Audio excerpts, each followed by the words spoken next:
National Chocolate Chip Day, we wanted to do something that was very popular. And right now on Pinterest, this recipe is literally everywhere. So it's the biggest trend is to make these shot glass cookies, and there are tons of recipes and versions of how to make these. And this last weekend, I tested them all out, okay? And I came up with the best way to make these shot glasses is actually with shortening.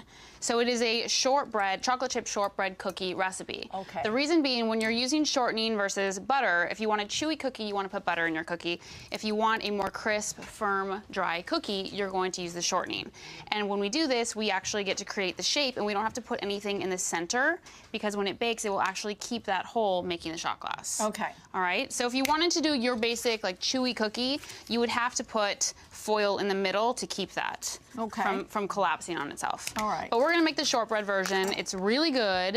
Do they hold up, by the way, when you were experimenting? Did you just miss that whole thing?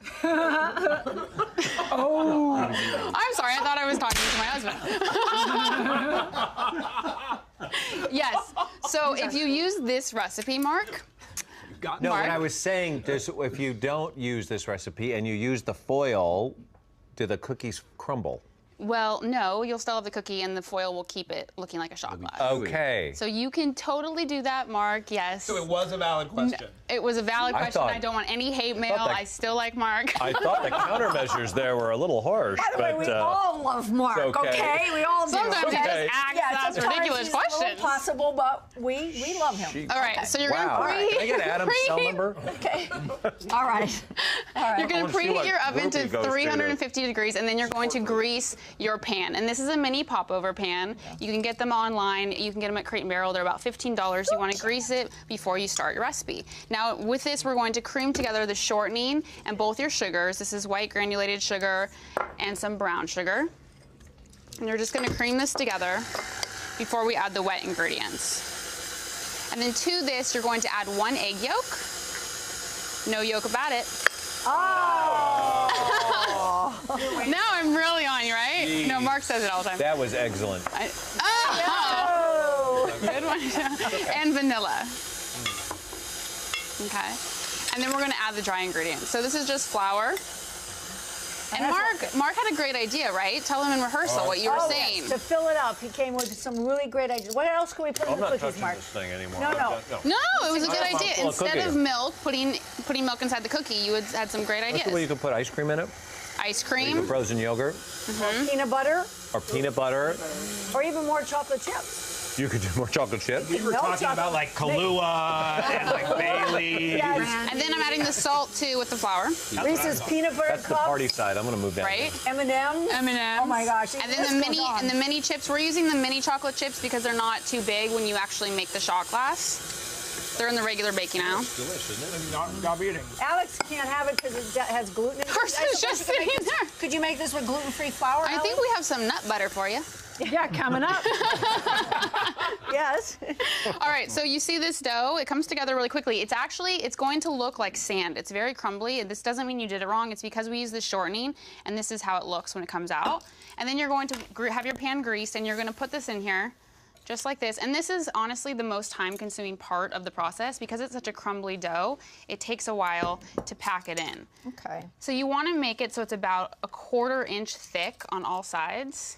Not too thick, otherwise you'll have just a giant muffin cookie. Okay. But you could use a muffin pan, you know. You could use something that you already have in your house. It just would be a different shape shot glass. Okay, so you just keep doing it until it looks like until it looks just like that, right. Let me just hold it up for the And then you would chill like this. So you would put this in the refrigerator for 30 minutes before putting it in the oven. Okay. And this was already chilled, and we have a magic oven, so it doesn't matter for us. Yeah, everything is magical here at Home and Family. Can I ask? Yeah, what? Why is it chill? What does the chill aspect do? And then because you take it out and you put it in the oven, right? It helps it keep its shape once it's in the oven, so it doesn't collapse. Yeah. Got it. That is beautiful. Oh my gosh, it's so gorgeous. Now, do these come out easily? They do. So they come out pretty easily if you spray your pan. May I ask you, do you have to let it cool first before you would let them completely cool. And completely? Then, yes, okay, completely. completely. And that takes, what, about 15 or 20 minutes? Yeah, like 20 minutes. Okay. And then you're going to pop them all over. Oh, how easy is that? Okay. All right. How easy is that? Yeah. Those two little guys are staying in. You could just... So just like this. So when you take them out, before you're gonna line them with chocolate so you can hold the milk, but you know, they're stubborn. I think those were stuck from last night, and I just was like, eh. These are so We have enough. cute. So let me show you. So they're gonna come out and they look like this. So they're not like totally perfect. Okay. But what you do is you take a huge knife and you start shaving them down. You know when you have burnt toast in the morning and you don't want to tell anyone and you sit over like Right.